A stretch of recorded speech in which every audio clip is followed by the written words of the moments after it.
I'm very excited about this new, very hyped topic around signals. I think, this is the thing which will impact pretty much every aspect of Angular, including the Angular forms as well. So I don't know how it will be, and I think like no one knows yet because it's just something very new and in development preview.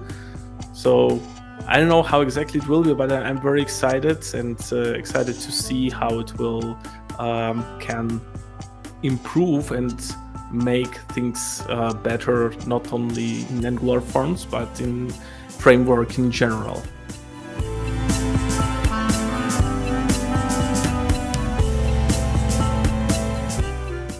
They can help you to avoid a lot of, stupid mistakes like simple typos. That happens quite often when you don't have any type support. You can easily, make a mistake and you will get some silent error that you cannot catch at the build time. And then you get this like kind of surprise already when you run the application. And like it's good that you can catch such errors immediately, but sometimes they are very silent and they appear like at the moment when you don't expect to have them. And strict typings that allow you like, obviously to avoid all this stuff, and it allows you to make forms, especially big forms, more reliable. Nice. Yeah. But sometimes, they they might be a cause of additional, additional boilerplate. Yeah, exactly, and some additional like complexities to deal with typings, adjusting them. So, yeah, it has some consequences, but I think it's like. It's the price that you need to pay for that. Yes, I think it pays off definitely. Yeah, yes, that's what I wanted to say. Thank you. Okay, I got it.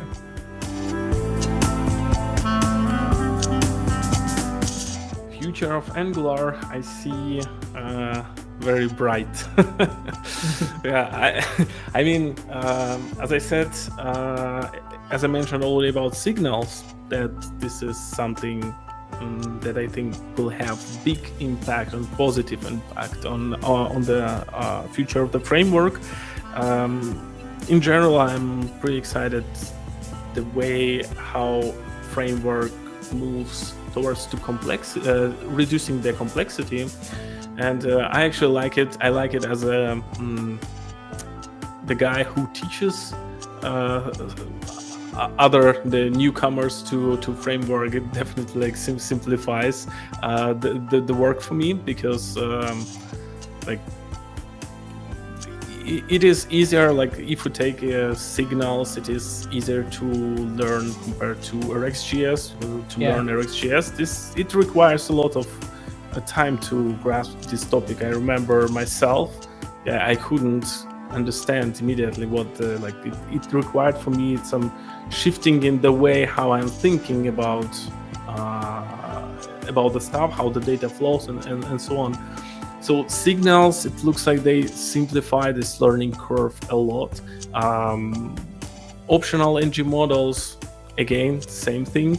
Like I think I find it a good direction that people don't need to learn like one more stuff and ng model in order to just create a hello world application. So I think these changes they will help to kind of win more guys who would be interested to try Angular. Many companies could adopt Angular for their projects, and I'm actually very excited about what the future will be. So it sounds like Angular is making easy the new joiner to be productive and can do nice things with Angular. No, Yeah, it's yeah, no NG models anymore. Now simplify with the yeah. I mean, yes.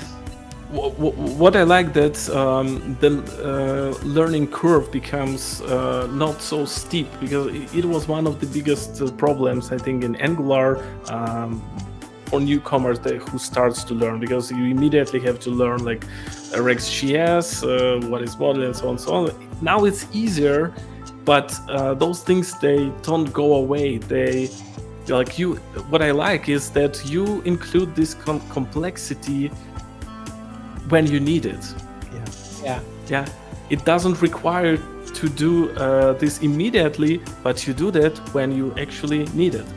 Like RxJS, good in some scenarios, but you can plug in this. So signals are not replacement for the RxJS. It's just like it can work like extension. So it makes the RxJS pluggable.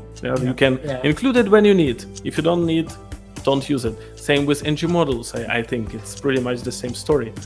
Like if you don't need, why do you need then ng model? Why you need to create another entity, which basically makes no sense in this case? Then just let's get rid of it and let's use ng models where they are really useful for grouping some, tightly coupled things together. And so this is what I like.